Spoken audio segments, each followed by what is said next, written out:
প্রতিদিনের মতো আজকে সকালেও আমার ঘুম ভাঙলো আব্বু আম্মুর ঝগড়া শুনে। এটা নতুন কিছু না, প্রতিদিন ঝগড়া না করলে তাদের পেটের ভাত হজম হয় না। আমি তাদের একমাত্র মেয়ে রিন্তি। আব্বু আম্মুর বিয়েটা পারিবারিক ভাবেই হয়েছে। দুজনেই চাকরিজীবী হওয়ায় কেউ কাউকে ভালোভাবে সময় দিতে পারে না। এক পর্যায়ে আব্বু বলল, তোমার চাকরি করার দরকার নেই, আমি কারোর ওপর ডিপেন্ডেবল হতে চাই না, আমি আমার নিজের খরচ নিজেই চালাতে চাই, আমার কিছু দরকার হলে তোমার কাছে হাত পাততে হবে, এটা আমার পছন্দ না। এখান থেকে আস্তে আস্তে তাদের ঝগড়াটা বাড়তে থাকে। প্রতিদিন কোনো না কোনো বাহানায় ঝগড়া লাগবে, কেউ কাউকে ডিভোর্সও দেয় না। এভাবেই হয়তো ঝগড়া করে কাটিয়ে দিবে বাকি জীবন। রিনু খালা আমাকে লালন পালন করেছে ছোটবেলা থেকে, বলতে গেলে তিনি আমার মা বাবা। অনেক আদর যত্নে বড় করেছে সে আমাকে, কখনো মা বাবার অভাব বুঝতে দেয়নি। তবু মনের মাঝে সবসময় একটা শূন্যতা বিরাজ করতো। এই শূন্যতাই আমাকে ধীরে ধীরে শেষ করে দিচ্ছে প্রতিনিয়ত। আমার মা বাবার কখনো সময় হয়নি আমার সাথে একটু সময় কাটানো, কখনো সময় হয়নি আমার মাথায় হাত বুলিয়ে গান গেয়ে ঘুম পাড়িয়ে দেওয়ার, কখনো সময় হয়নি জিজ্ঞাসা করার, মা তুই কেমন আছিস। আমার যখন 15 বছর বয়স তখন রিনু খালা স্ট্রোক করে মারা যায়। আর একবার এতিম হয়ে গেলাম আমি। তখন থেকে আমি সম্পূর্ণ একা। ছোটবেলা থেকে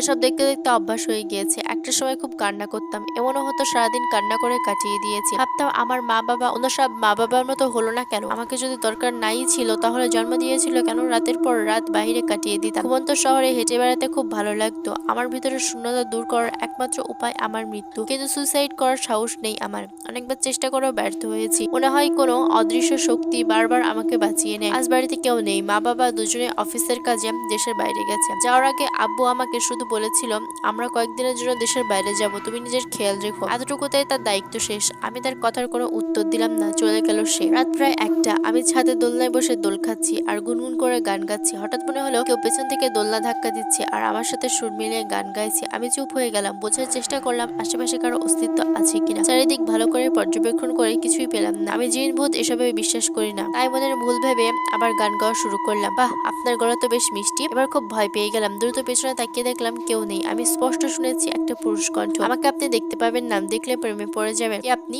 আমাকে ভয় দেখাচ্ছেন কেন? কোথা থেকে কথা বলছেন? দেখুন আমি এসব জিন ভূতে বিশ্বাস করি না, তো আমাকে ভয় দেখিয়ে লাভ নেই। আমরা আপনাদের চারপাশেই থাকি, আমাদেরও আপনাদের মতো একটা রাজত্ব আছে। আমরা অদৃশ্যতায় দেখতে পান না। আর আল্লাহ তো কোরআনের জিনের নামে একটা সূরাও দিয়েছে, আপনি জানেন না? আমি কখনো কোরআন পড়িনি আর এ সম্পর্কে আমি কিছু জানিও না। জন্মসূত্রে আমি মুসলমান হলেও কোনো ধর্মীয় রীতিনীতি ফলো করি না, আর আমার মা বাবাও ফলো করে না। আপনার মা বাবা দেশে আসবে কবে? আপনি কি করে জানেন আমার আব্বু আম্মু দেশে নেই? আর আমি জানি আপনি আমার মনের ভ্রম। আমি এখনো বিশ্বাস করি না যে জিন ভূত বলতে কিছু আছে। ঘুমালে সব ঠিক হয়ে যাবে। ওপাশ থেকে শুধু একটা হাসির শব্দ এলো। এত সুন্দর করে কেউ হাসতে পারে? ওই হাসিটা না শুনলে হয়তো বিশ্বাস করতাম না। আর কোনো আওয়াজ আসছে না, তার মানে সত্যি আমার এটা মনের ভ্রম ছিল। নিচে এসে ফ্রেশ হয়ে হালকা নাস্তা করে ঘুমিয়ে গেলাম। রিন্তি, অনেক ঘুমিয়েছো, তোমার ক্ষুধা পেয়েছে, উঠে কিছু খেয়ে নাও। তরফর করে ঘুম থেকে উঠলাম। এত সুন্দর করে কে ডাকলো আমাকে? পুরো রুমে চোখ বুলিয়ে কাউকে পেলাম না, মনে হয় স্বপ্ন ছিল। ঘড়ির দিকে তাকিয়ে দেখি দুপুর 1টা বেজে গেছে। সত্যি ক্ষুধায় পেটটা চোচোক করছে। ফ্রেশ হয়ে নাস্তার জন্য টেবিলে গিয়ে আমি তো অবাক, এত খাবার আমি আমার বাপের জন্মেও দেখিনি। পুরো টেবিল জুড়ে হরেক রকমের খাবার সাজিয়ে রেখেছে কেউ। কি ব্যাপার, খাবার দেখে পেট ভরে গেল নাকি?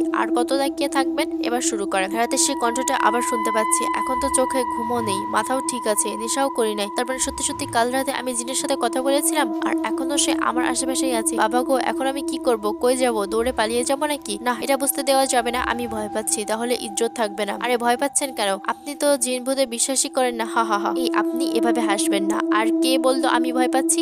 আমি মোটেও ভয় পাচ্ছি না। আপনার সাহস থাকলে আমার সামনে এসে কথা বলেন। হাই হাই, কি বললাম? এখন যদি সত্যি সত্যি আমার সামনে চলে আসে তাহলে আমার জামা কাপড় নষ্ট হয়ে যাবে, এটা নিশ্চিত। আমি চাই না আপনার জামা কাপড় নষ্ট হোক, তাই অদৃশ্য হয়ে কথা বলি। আর আমাকে ভয় পাওয়ার কোনো কারণ নেই, আমি আপনার কোনো ক্ষতি করব না। আমার না এখনো বিশ্বাস হচ্ছে না আমি একটা জিনিসের সাথে কথা বলছি। আমি রাত বেরাতে অনেক জায়গায় ঘুরেছি একা একা, কোনোদিন কোনো কিছুর সম্মুখীন হয়নি, তাহলে হঠাৎ এমন করে কোনো জিন আমার সাথে কথা বলবে কেন? আপনাকে বিশ্বাস করাচ্ছি, অপেক্ষা করেন। হঠাৎ ঘরের সব আসবাবপত্র হাওয়ায় ভাসছে, দরজা জানলাগুলো আপনা আপনি খুলছে আর বন্ধ হচ্ছে। আমি যেন আমার চোখকে বিশ্বাস করতে পারছি না। এটা আমার মনে ভুল হতে পারে না। ঠিক আছে ঠিক আছে, বিশ্বাস করলাম আপনি জিন, কিন্তু আপনি আমার কাছে কি চান? আর হঠাৎ আমার সাথে বা কথা বলছেন কেন? হঠাৎ করে আমি আপনার সাথে কথা বলছি না, আসলে অনেকদিন ধরে আমি আপনার সাথে আছি।